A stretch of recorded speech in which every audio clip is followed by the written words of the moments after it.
Welcome to the Law School Toolbox Podcast. Today, we're talking about how to get people to help you with your job search with guest Sadie Jones, who is an ex-BigLaw recruiter. Your Law School Toolbox host today is Allison Monahan, and typically I'm here with Lee Burgess. We're here to demystify the law school and early legal career experience so that you'll be the best law student and lawyer you can be. We're the co-creators of the Law School Toolbox, the Bar Exam Toolbox, and the career-related website Career Dicta. I also run the Girls Guide to Law School.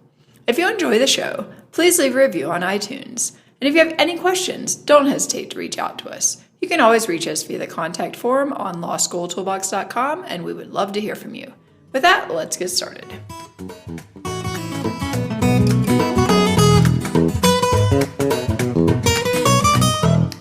Welcome back. Today, we're talking about how to get people to help you with your job search and how to keep them happy when they do agree to help. And we're here with Sadie Jones, who is an ex-BigLaw recruiter. Welcome, Sadie. Thanks for having me back. Oh, our pleasure. So first off, let's talk a little bit about who people can really turn to in this job hunt. Because I think sometimes people have mistaken ideas, either that nobody's going to help them and they're totally on their own, or sometimes that everyone in the entire world is obligated to help them. So who are kind of the first people that you think someone should turn to when they're looking for a job? Well, I would say start with your inner circle. Mm-hmm. What do you mean by that? So that could be your family, your good friends, coworkers that you're close with. So I would say start with people who really know and care about you. Right. And those are kind of your strong ties. Yes. And I agree. I mean, these people, many of them have an obvious vested interest in your success. Your parents would probably like you to have a job so you can support yourself. Similarly, your partner, your other family members. These are core people. Also, I think sometimes people overlook the people who are really paid to help them. For example, career services at your law school. It's astonishing to me how few people really take full advantage of that resource, I think. Absolutely. I think I hear that all the time from career services people, that they wish that students would come to them, or even alumni. I think they're happy to help, and that's their job. They know about it. Yeah, exactly. That is their job. I mean, I know a number of people in career services, and almost to a person, they're pretty frustrated, that people don't come and get their advice because they are experts. A lot of these people are going to the NALP conference every year.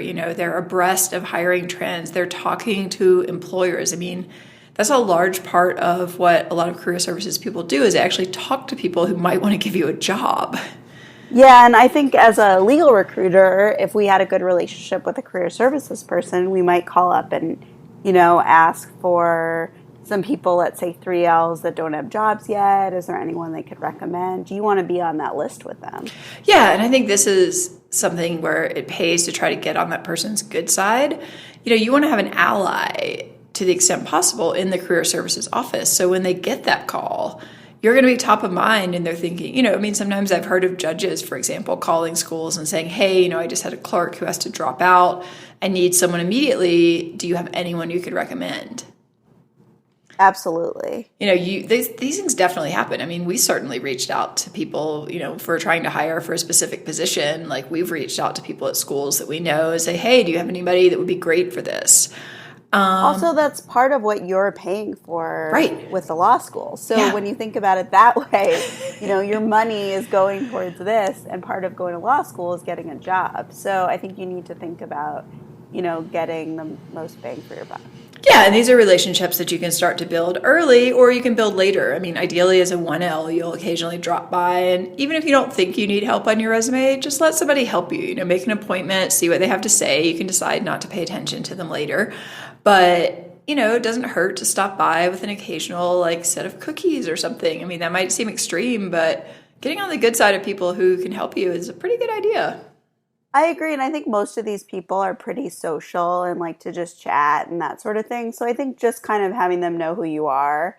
And I completely agree, the earlier the better. They remember the 1Ls that, were interested in finding out about jobs early.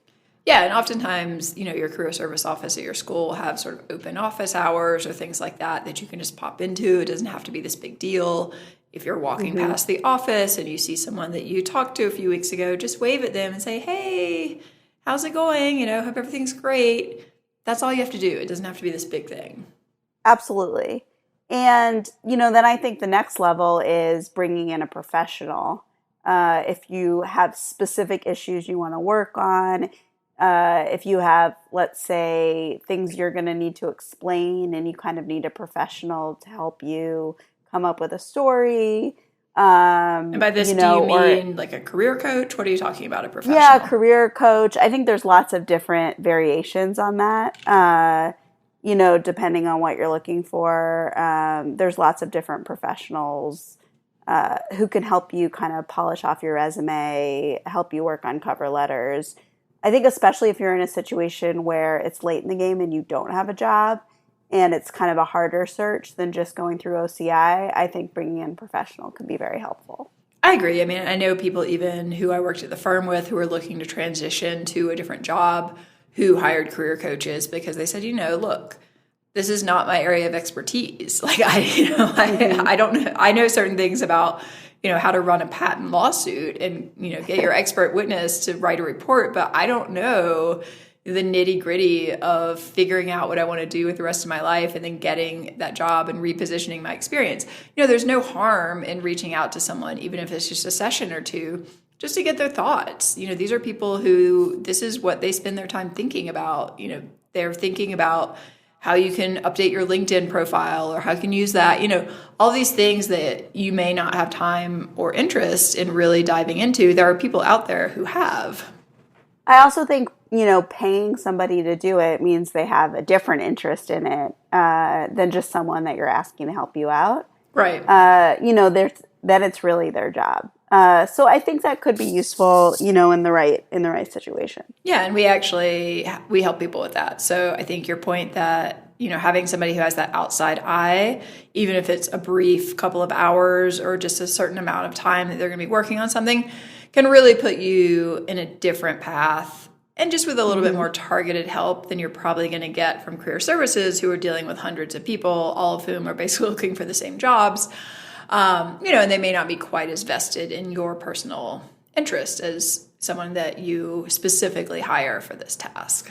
And I would say the same thing if you're, let's say, later in the process and you have an outside recruiter working with you who's being paid, by the employer. Mm-hmm. I don't know if they're going to spend as much time on your materials. So I would be a little careful about having them be the person that's reviewing your resume and cover letter. Yeah, and I think with recruiters, you have to be a little bit careful because you've got to think about what their interests are. And their interest basically is filling that seat so they get paid.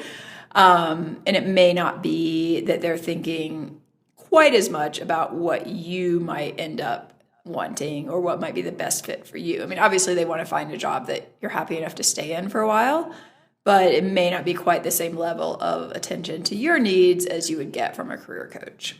I agree. All right, well, so those are kind of the people that are obvious. Clearly you can go to your parents if they have resources, to your uncle who happens to be a lawyer. He's probably going to help you out. But then there are these other people. They have a less obvious, but it's still a real interest, and I think often they can be overlooked. For example, your professors or other people at your school, particularly if they've been in a mentoring type of relationship to you. Anyone at your school, at your law school, has a vested interest in finding you a job. Absolutely. It looks better for them. I mean, basically, you're going to be a happier alumni. You're probably going to donate more money, and your professor's then going to have, their nice endowed chair if you have a job. So you can definitely go to these people too and just kind of, ask them for help. You might even need their help to get a job. For example, letters of recommendation, that kind of thing. Don't be afraid to kind of approach these people either. Yeah, I think you really need to think about your network and anyone who even is slightly in this area. And I think it can never hurt to just reach out. Well, what about former employers? I mean, what would you think if, say someone who summered at a firm you were working at maybe didn't take the job there for whatever reason, if they came and asked for help, is that something you think people would have been receptive to? I think so, as long as there was no, issue at the end or, bad blood or anything like that. I think as long as you left everything nicely, I think it's in their interest to help you as well. Like you were saying, you never know where things are going to come around again, where you're going to end up. Who knows? You could end up at a client later on. It's in everyone's interest to try to, make sure that someone winds up, in a job. Yeah, and I think sometimes you've got, if you're thinking of a different type of job, say, for example, you worked at a firm and you're looking at clerkship options, oftentimes they're thrilled to help you get that clerkship because it looks better for them to have people who clerked. Definitely, and I think some law students miss that and think that somehow, like a firm is upset that you didn't go back or that's what you're looking for.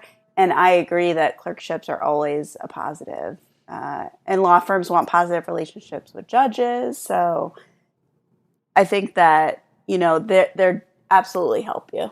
Yeah, and this is another good reason never to make enemies if you can avoid it at a job. I mean, I definitely have heard stories of friends who moved on to go in-house someplace and then they start getting calls and resumes from people they used to work with who maybe weren't very nice to them. It's not the situation that you want to be in.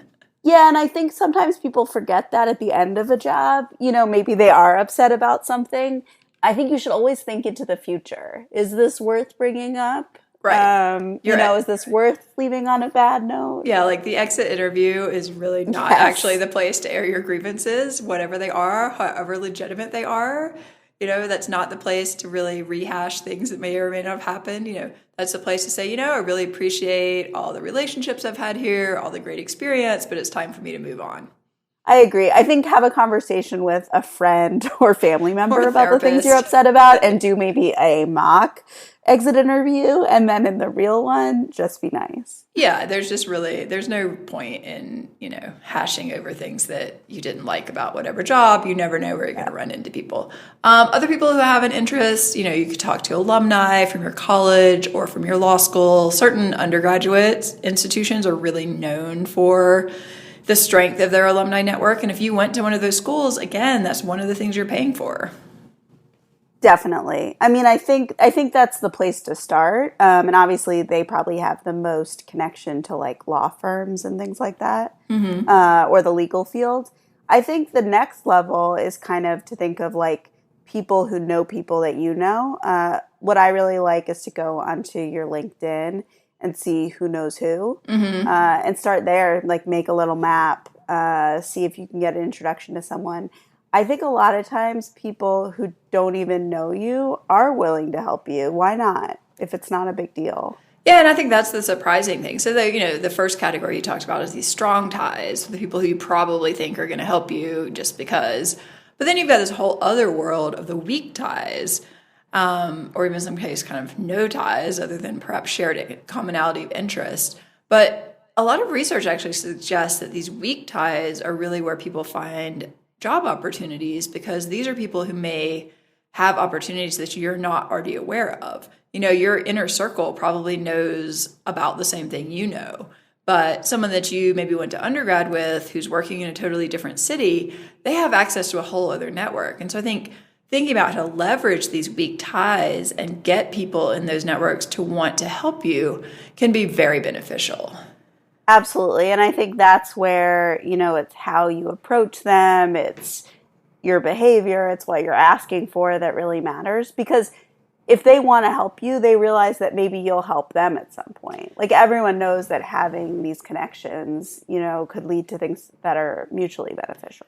Right. And I think, honestly, a lot of people are really just kind of altruistic. They don't have any real reason to help you. I mean, I've helped random people that have written to me just because they were nice. They seemed like nice people. It wasn't a huge big deal for me to make an introduction for them or, whatever it was that they were asking for. People actually are often willing to help you. But like you said, a lot of it is in how you approach them. Yeah, I was going to say, I'm sure you've chosen not to help other people that have approached you in the wrong way as For sure. Yeah, for sure. I mean, that's just life. If somebody comes to me and they're demanding, these are literally people that I have absolutely no connection to and, come to me, send an email demanding these things and they seem really obnoxious. And I'm just like, are you joking? But if that same person sends a really nice email that's like, hey, I've always listened to the podcast and I listened to this one episode and you said this and that really made an impact on me and here's what I'm thinking of doing. Make a very specific ask that's not a huge big deal for me. You know, like, is there any way you could put me in touch with the guest on this podcast because I thought she was really amazing? You know, like that's no big deal. I'll probably do that. Yeah, and I was going to say, I think that some people kind of miss the line between being eager and trying to sort of be proactive and then being pushy and sort of obnoxious. For sure. And I think it can be a really fine line. And so to me, I would always pull back. You know, there's a way to sound excited and, you know, like you really appreciate it and not sounding like you expect someone to do something for you. No, I think that's a great point. I think, you know, people also have to sort of recognize the power dynamic and what they're asking for. You know, if you're asking someone you barely know or say someone you met once at a networking event or a friend of a friend, you know, these are people who are doing you a favor. You know? Yes. Like, I mean, even people, I would say actually, even people in your inner circle. Sure. Keep in mind that they're doing you a favor. True. I think that's a great point. I mean, all of these people need to be approached from a position of sort of humbleness that I understand that I'm asking you for something and I would really appreciate your help and just kind of put it out there like that, not like, hey, I need you to do this thing for me.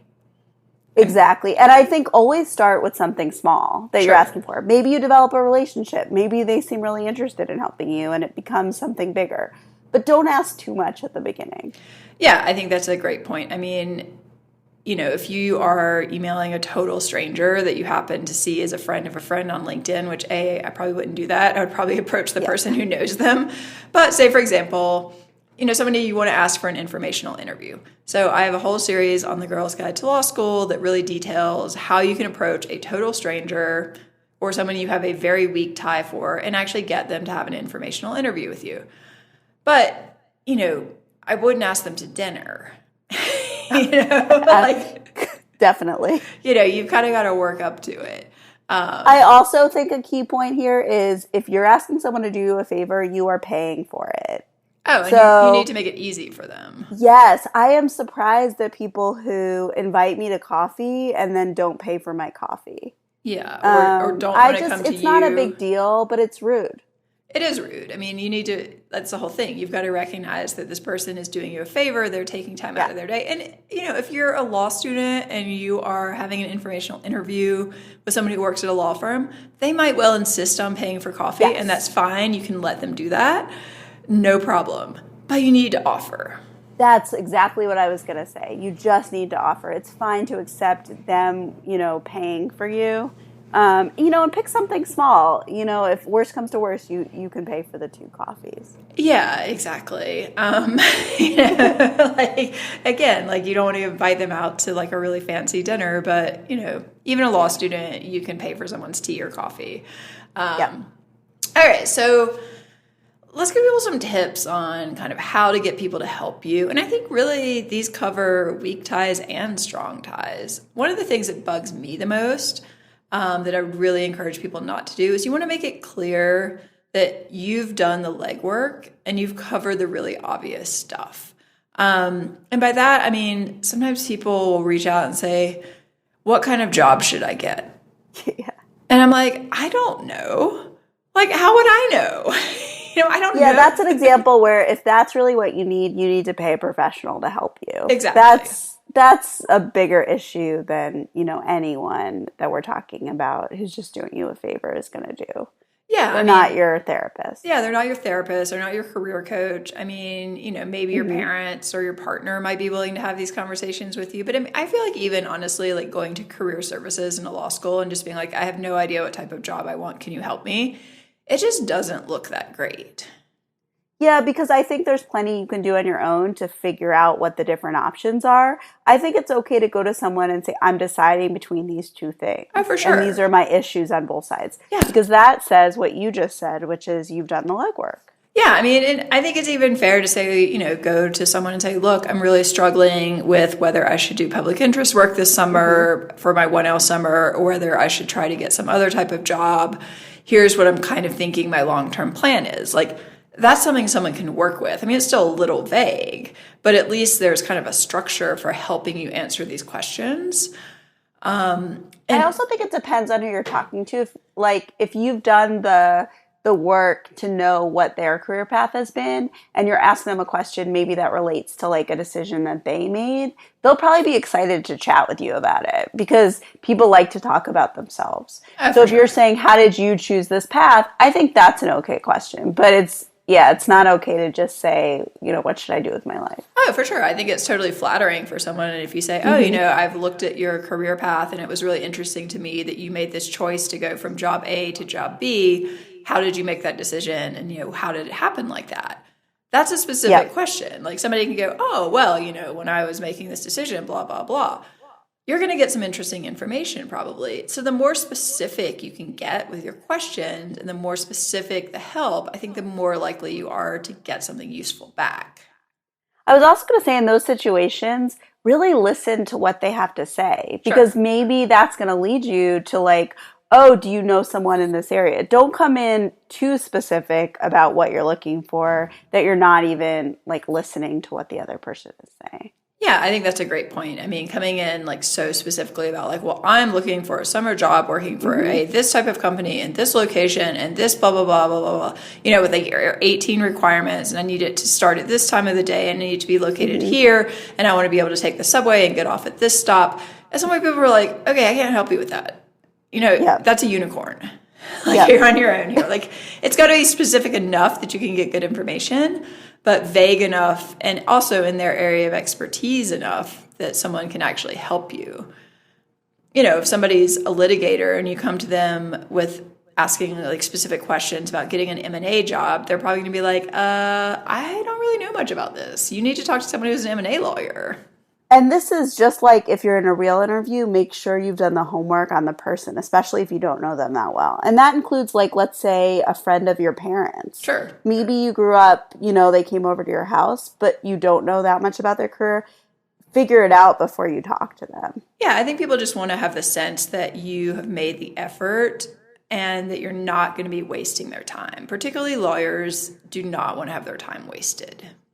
And along the same lines, if you come in, you want some resume help, let's say, which I think a lot of people are willing to look at your resume, make sure that what you're giving them is your version of the final resume. So like they might have edits, but it shouldn't have typos. It shouldn't seem like just a draft. It should be what you want, an employer to see. Yeah, it's just like, you don't do bad first drafts in a law job. You might do them, but you don't turn them in as your final work product. Like anything you're presenting to someone in this sort of scenario, be it an informational interview or something a little less formal, needs to put your best foot forward. Yep. One thing you mentioned that I think is totally worth following up on is asking people who else you should talk to. And this is something that I know Lee has talked a lot about. She recommends it as the last question or one of the last questions you ask anybody that you're talking to in this job search process. Is there anybody else you think would be a good person for me to talk to? And then you need to follow up. Well, because you don't know where that's going to lead to. Exactly. It could lead to things you could never anticipate. Also, I find that people actually like to figure that out. It's like interesting to people to be like, oh, who do I know in that area? And then all of a sudden it's like, oh, I really want to help you. Right. I'm like on this with you. Yeah, they have like a vested interest. But, if they're like, oh, you should really talk to Bob Smith. Like Bob is a great guy. We go way back. I know he would talk to you and I know he'd help you. You don't want to drop the ball there. Yeah, this is actually my biggest pet peeve is when I've put someone in touch with someone, and maybe that means that I've sent an email connecting them or I've just given them the contact information. I tend to usually follow up on my own just because, I've spent the time to do it. And I've been surprised at people who just don't follow up with the person, don't even respond to the email where I've connected them. And it really bothers me. I know that happened with someone I know, and I never helped this person again because she did it with like 3 separate contacts. Yeah, because you're putting yourself out there at that point. Yeah. You're basically saying like, I'm offering you this person in my network. And then it just looks bad if the person that you're saying, oh, I've met this new eager person who seems really great. And then that person doesn't behave like a person who's being really great. And then suddenly, your friend is questioning your judgment.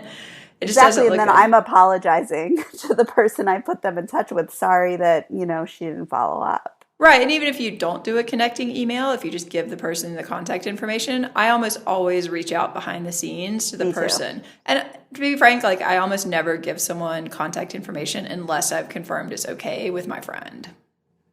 Absolutely. And I think, you are kind of taking a risk if you don't know the person that well, that's coming to you for advice. Do I know they're going to follow up? It's I want to be pleasantly surprised that they do.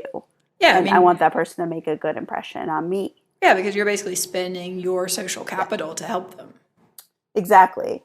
So I think that is a really big deal. And I understand that in these situations, you might be networking with lots of people and there might be tons of people they put you in touch with. It's on you to keep that organized. Maybe you make a list right after the meeting. Yep, a board. Yeah, you've got to stay organized. You're the one who has to keep these connections, whether it's a spreadsheet or a Trello board or a piece of paper, whatever it is. But you need to know where you are in the process with these people that you have been put in touch with. And it's totally fine. Say that, you meet with someone and then the next day they get a job. That's great. They can update you on that piece of information. And then they can also send a quick email to the person you put them in touch with being like, hey, I really appreciate that you were willing to speak with me. I just wanted to let you know everything's worked out great. I got my dream job. And so I won't be needing to have this informational interview with you, but I really appreciate that you were willing to do it. Absolutely. And no one's going to be upset about that. Yeah, they're going to be like, great, that's, congratulations. Yeah. Exactly. So I think it's on you to keep that going. The other thing along those lines is if someone gives you contact information or puts you in touch with, and let's say the person they put you in touch with doesn't respond, I think you can follow up one time. Yeah. If they don't respond again, you need to let it go. Don't bug the person. Well, and also one thing that I find personally annoying is if somebody I know reaches out to me and says, hey, would you be willing to talk with this person that I met who seems like you're really connected? I'm like, yeah, I'd be happy to give them advice over email. Mm-hmm. That's what I'm willing to do. And then they put me in touch, and the person they put me in touch with is like, great, when can we schedule a phone call? And I'm like, I didn't agree to a phone call. I agreed to an email. Yes. And that's what we're talking about. Always start out small, I think. I think that's absolutely right. You should always, a small ask is probably going to get you better results than a big ask. But also, if someone has agreed to one thing, don't push it. Why would you do that? Just, ask a question over email. And then if we give you some good advice and you're like, oh, that was so helpful. I really appreciate it. Is there any way we could possibly have a call about that? I'm probably more likely to do that because I've already invested in you. Yep. I also think it shows that you're listening to what the other person wants. Yeah, and again, you're approaching it style? Respectfully and from a humble position of you are helping me, you're doing me a favor, not vice versa. And I think actually the other way around, if the person somehow wants a phone call or wants an in-person meeting in your local because, that's more how they do things, don't send them a whole list of questions on email. Yeah, I think a lot of this is just about being understanding of what people might be willing to do for you and then being receptive and appreciative of whatever it is they're willing to give to you. And not demanding more and more and more because that's unlikely to end well. Yes. Well, I also think another thing that sometimes can happen is people just really have to be realistic, about what any one person can do for them. Sometimes there's this idea of if I just connect with the right person who's really famous, they'll get me the perfect job and my life will be amazing. That's just not the way things work. Yes. And I think sometimes the reward is later. Sometimes that doesn't lead to the first job, but later on in life when you're looking for a lateral move, oh, I talked to this person when I was in law school. Yeah, nobody has a magic wand that they can wave to just produce a job for you. And so it can be a little frustrating if you're on the side of the person who's trying to help someone and you're like, look, I'm giving you good advice here. I'm giving you everything I can, but I cannot produce a job for you. So stop asking for that. Yeah. I mean, I think you have to realize that this is just part of the job process and that you should be doing multiple things. Yeah, you can't put all of your eggs in one basket. If like I could just get connected to the CEO of this company, like I know that they're going to make me in-house counsel. It's probably unlikely. And a lot of times, you're talking to people who don't have a position right now. Especially like you need to know the difference between an informational interview and a real interview. Right. Don't ask for more, like you're saying, than what they have to give. And I think the informational interview can be a really powerful tool, but it also has a lot of possibility for going badly wrong if you approach it not as an informational interview, but as like a secret, like real interview. That can be really frustrating. And the other thing is, I think, make sure that you're taking feedback people are giving you. Because in these situations, people may give you feedback that you wouldn't get, in a real interview or in a different situation. When you're kind of asking for advice from people, they may give it to you. So make sure you're not being defensive. Make sure, especially if people are saying like a similar thing over and over again, maybe evaluate what you're putting out there. Is this helpful? Like take it all, as constructive criticism. Right. And, sometimes lawyers aren't the best about how they phrase things, which can be a little bit intimidating or maybe not so pleasant. But I think you've always got to approach it in the spirit of this person is doing their best to help me. Maybe I don't like what they're saying, but maybe what they're saying has some merit and I should just sit with that for a while and think about it. But right now in the moment, I just need to say, all right, thanks. I really appreciate your opinion. I'm going to take it under advisement. Is there anybody else I should talk to? Basically. I think that's the perfect response. And have something prepared like that you're going to say.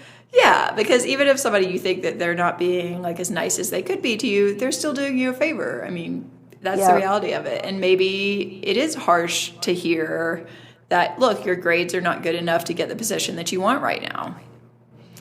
But that's actually helpful. Exactly. That's valuable information. And you need to know that. And I mean, if somebody's willing to tell you something like that, I think that actually is, they're doing a nice thing for you, even if it doesn't seem like it. Because a lot of people will just lie to you and be like, well, I think straight C's. Yeah, you could get a Supreme Court clerkship. I mean, anything's possible. It's like, no, that's not happening. Okay, figure out your next move. Yeah, be realistic. Or what things can you do to eventually get the dream job, the thing you want later on? What are you going to have to do first? Right. I think it's just you've got to understanding the position you're in is really valuable. And if someone can help you do that and they're willing to help you do that, even if it seems harsh, I think it's actually constructive. Agree. All right. So we want people to follow up. I think another thing that's really nice in terms of getting people on your side is just to keep them updated on your progress and really say thank you. I agree. I'm actually surprised at how few people do that. And I have mixed feelings about a thank you note after a job interview. I think I've talked about that before because I think there's situations where it can, do more harm than good.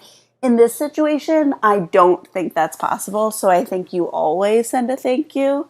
And it can be an email. I actually really love getting a real card from somebody when I did them a favor. I think it's a really nice thing to do.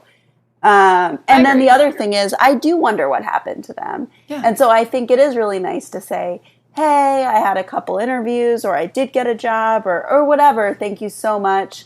That means a lot. Oh, absolutely. I mean, we've gotten some emails recently from people who found out that they passed the bar exam. And these were not even students of ours. They were just people who maybe had emailed us in the past about something else, or they'd emailed for like a little bit of advice that we gave them. And I mean, literally in some cases it's a year or more later. I mean, I've completely forgotten that we ever got the first email. And then we get this thing being like, I just wanted to let you know, I just found out I passed the bar. And we're like, oh my gosh, like I am so excited. Like this is so great. Yeah, I think everyone wants to hear that. So I wonder sometimes if people don't follow up because they don't want to like bug somebody, or they assume you won't remember them. I think it's always a good thing. Yeah, it's never going to be a bad thing. I mean, even someone in career services, you can pop by and just say, hey, I just wanted to let you know, like, I still haven't found my dream job, but I have had a couple of interviews and I appreciate your tips on like helping me get ready for those. You don't even have to ask for anything, but then you're top of mind again, and they're thinking, wow, that person is so professional and so nice. Like, is there anything I could do to kind of help them out a little bit more? Like, is there anybody I could reach out to? It's just being a reasonable person can really go a long way. I think along the same lines, if there's anything you could do for that person that might help them out, remember what they did for you. And maybe there isn't anything, but you always want to feel like, you left it in some kind of reciprocal way. Yeah, and just saying thank you can be that. But if anyone did anything to help you in any way in the job process, you should always find a way to say thank you. Right. And it might be something as simple as you did an informational interview with someone who works in a very specific area of the law. You happen to see an article about, a new case or a new situation or whatever it is that could be relevant to them. And you send it to them in an email like, hey, just happened to see this. I thought you might find it interesting. Hope everything's great. Yep. I also think that says you're the kind of person that listens. Right. And remembers things. And I think everyone remembers that person. Yeah, you just remember those people who are like, wow, that person, like, they just seem on top of things. Like, I like them. Yes, and you should want to be that person to everyone you meet. Exactly. You want to be that person. You're like, yeah, I like that person. They do good stuff. Like, that's all it needs to be. It doesn't have to be like, wow, they're like the greatest person I've ever known in my entire life. It's just like, I kind of like them. Like, I would help them if I had a chance. Why not? And I think something along those lines, because I think this process can be hard, and it can feel like a lot of rejection, especially if, you're late in it and you still don't have a job. I understand that, but you should be a positive person. Sure. So don't go in, feeling sorry for yourself. You can do that at home. Right. But you should always, no one wants to be around that person. And that's part of the reason you may not be getting a job. That's a really good point. I think this emotional self-regulation in a challenging situation, it may seem like, of course I'm so entitled to be depressed here. But the reality is, like, you're going to face a lot of difficult situations as a lawyer. And part of what people are looking for is, can you kind of keep it together and overcome these challenges and still, be a good worker and a good team player and still be positive and not just drag everyone down? I mean, this is something you got to work on if this is an issue for you. Yeah, and I think that, a lot of people can kind of get trapped in that, and I understand. And maybe you're just having a bad day, but you can't have that bad day with that person. No, I think if you're going into an informational interview, or even if you're sending an email and you're having a bad day and you're asking questions, take a step back, maybe take a walk around the block, clear your head, watch a funny movie, watch a YouTube video that makes you smile, so that you are in that positive place and you can reach out in a way that makes the person be more receptive to what you're asking for. Because if you're super negative, that's not going to play well. Yeah, absolutely. All right, we're almost out of time here, but let's talk really briefly. How can people approach people that they don't actually know? Because that can be a real challenge, but it can also be beneficial. I think in most situations, you're probably sending an email. Agreed. And I think that's always the way to start. Because nobody answers an unknown phone number. Yeah, I was going to say that's not going to go well. Just calling up somebody randomly. Hey, what's up? Like, excuse me, I guess you never know. Is this the bank? Like, what do you want to tell me? Yeah, and it's just like awkward. But I think very few people do that. So, I'd send an email. I'd make it brief. I'd explain, I'm assuming there's some kind of mutual, connection. So it's like an alumni from your school, or you have a mutual LinkedIn person, or, you want to find whatever the commonality is. Right, and maybe it's just a shared interest, but that better be a pretty strong shared interest that's pretty specific. So I would start out with that. Then I'd make sure you're complimenting the person in some kind of way, say something about, their position and at, where they work, say something positive, that's some type of compliment, which is why, you want to talk to them because they're an expert in X, Y, or Z. And then propose what you're asking. So, are you asking for, like you said, just advice over an email? Are you asking them for coffee? Are you be specific about what you're looking for, right. And that's it. Yeah, and one of my pet peeves is don't just ask someone, can I pick your brain? Yeah. Like, no, you cannot pick my brain. I would like to keep my brain. Thank you.